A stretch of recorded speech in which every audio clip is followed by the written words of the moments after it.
So Fetterman goes on Stewart, and Stewart says, but Israel isn't our country. And Fetterman just doubles down with, that's where I draw the line. As a sitting U.S. senator. I mean, I've read the comments on this Reddit thread, and I think my favorite is, your first responsibility is to the United States and the people who elected you. And that's it. They couldn't even finish the sentence.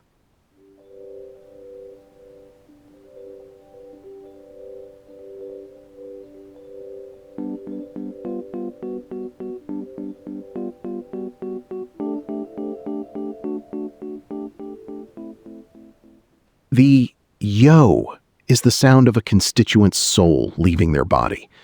I love how we're now in a place where a senator can openly state his red line isn't the Constitution or, Pennsylvania's collapsing bridges, but a foreign military aid package. It's performance art.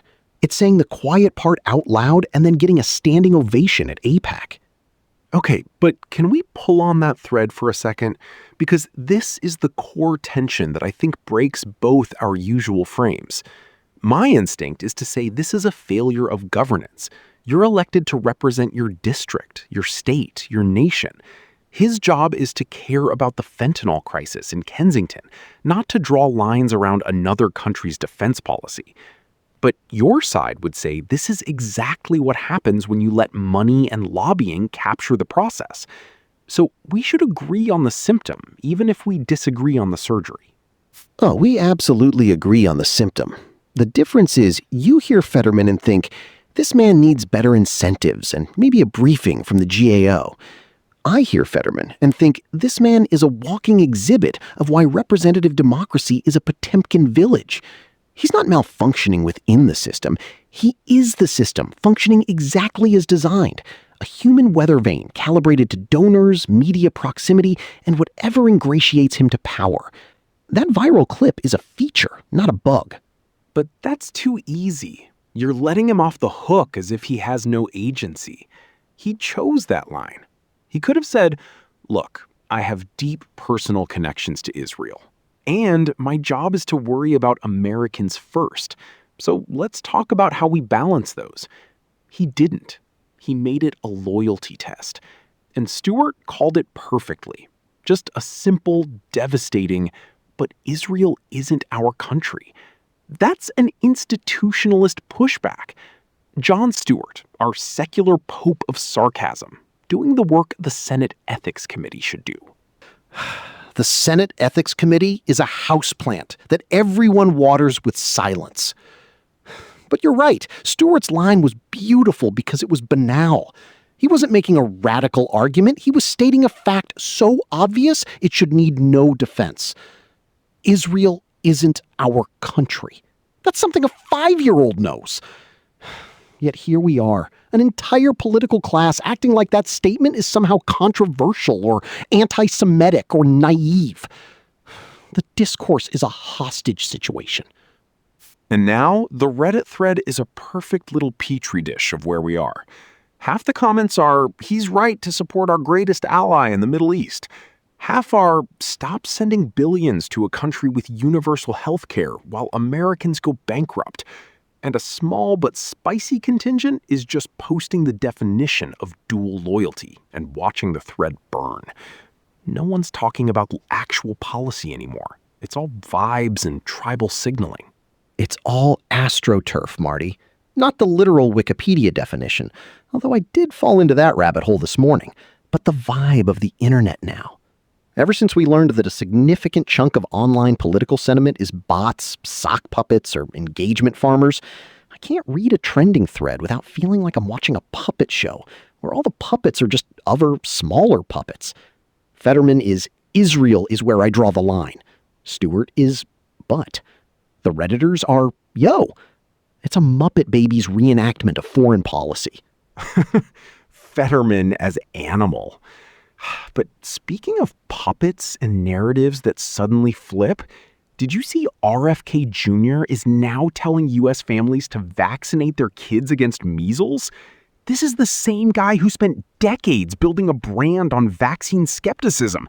And now there's a measles outbreak in Texas, and he's out here like, the MMR vaccine is safe and effective. Please get it. My data brain is short-circuiting. Is this personal growth or just the broken clock thing? It's the sound of a man who finally got briefed on what his job entails. He's Secretary of Health and Human Services, not the nation's uncle. The measles doesn't care about his back catalog of podcast appearances. He looked at the hospitalization numbers out of West Texas and realized that parental choice sounds different when you're the one whose agency is linked to dead kids. I'm not going to celebrate. The guy spent years pouring rhetorical gasoline on the anti-vax bonfire, and now he's handing out a fire extinguisher and asking for a parade. But isn't this exactly what we want? Someone who changes their mind when confronted with evidence? I'm serious. If we mock him for coming around, we're proving that no one's allowed to evolve. The tweet says he tells U.S. families to vaccinate children against measles amid outbreak. That's the correct public health message from the correct public official. I don't care that his past statements make him a hypocrite. In this one moment, he's doing his actual job. I'll take it. You'll take it because you're a utilitarian saint, Marty. But the rest of the country sees a guy who walked through a career on here's why the establishment is lying to you, and is now reading the establishment script because the death toll became inconvenient. Trust doesn't recover from that. The people who believed him the hardest, the ones who skipped the MMR and are now in a measles hotspot, they're not going to listen to him now. They think he's been compromised by the deep state or whatever. His credibility is a melted candle. That's the tragedy, right? He undermined the very institutions he now needs to rely on. And this is where I land every time. Institutions can work, but they require the people inside them to not spend 20 years setting them on fire first. You can't light a match, watch the barn burn, and then expect everyone to trust you when you start shouting about water buckets. Fetterman draws lines around a foreign country. RFK Jr. suddenly rediscovers basic epidemiology. These are the same story. Institutions captured by individual brands. And every individual brand is just a monetization strategy. That's the through line. Fetterman knows his viral clips fundraise better than floor speeches. RFK Jr. knows his anti-vax base bought his book, and now his new public health guy base will buy his next one, probably titled something like, I Was Wrong. But not really. Here's a chapter on sound baths. We are living through the total financialization of political identity. And the only honest people are the ones like Jon Stewart, who could monetize way harder and chooses not to. All right, let's take a quick break. This show is brought to you by Candidly, the career coaching platform that uses AI to tell you gently that your LinkedIn thoughts on leadership post was just the plot of Braveheart. Upload your resume and Candidly will suggest a pivot into something you might be good at, like grievance podcaster or cat behaviorist. I used it for a friend. He's now a cat behaviorist. And we're also sponsored by Ember Waves, a smart tote bag that gives you a mild electric shock every time you open a social media app on your phone between 9 and 5. Start with gentle reminder mode. Work your way up to cattle prod. Ember Waves, because your attention span needs a union. Buy one now, and they'll throw in a sticker that says, my other tote is a dopamine detox. We're back. So we've got senators swearing allegiance to other countries, anti-vaxxers pivoting to public health, and a Reddit thread where half the commenters are probably bots built by a teenage crypto trader in Lagos. I promised a roundup of interesting stories from the feeds, and I'm realizing the most interesting story is the feed itself. It's the astroturfing, the wholesale manufacturing of consensus. The Wikipedia page on astroturfing has this perfect line. The practice intended to give the statements or organizations credibility by withholding information about the source's financial connection.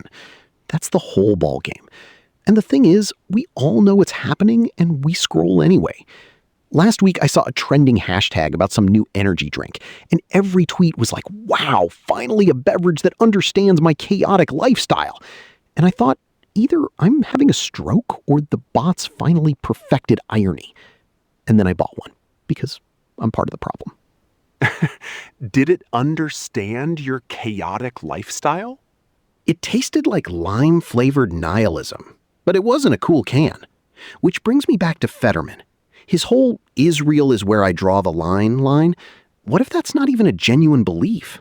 What if it's just the most effective fundraising script he A/B tested? The line that gets the most retweets, the most super PAC attention. He's a politician in a machine that rewards simplification. America first, but also Israel forever, but also I care about the working class. He's too many clauses. Israel is where I draw the line fits on a mug. You're depressing me, Rollo, but you're probably right. And that's the second order effect of all this. Not just that the discourse is artificial, but that the people participating in it start to believe their own algorithmic outputs. Fetterman might have started saying this stuff for clicks, but now he's the guy who said it, so he has to keep being that guy. And eventually, the mask becomes the face. It's performance all the way down. The only authentic moment in the whole clip was Stewart blinking and going, "But it isn't our country." The blink was the only real thing. I'm going to get "the blink was the only real thing" framed. We'll put it in the studio next to the photo of that cat full of soup from 5 years ago. Because that cat was not astroturfed. That was just a genuine moment of a feline containing soup. And the internet, for one brief shining moment, united around a single indisputable truth. Now, we can't even agree on what a country is. We'll get back to that thought. Yeah, right after this.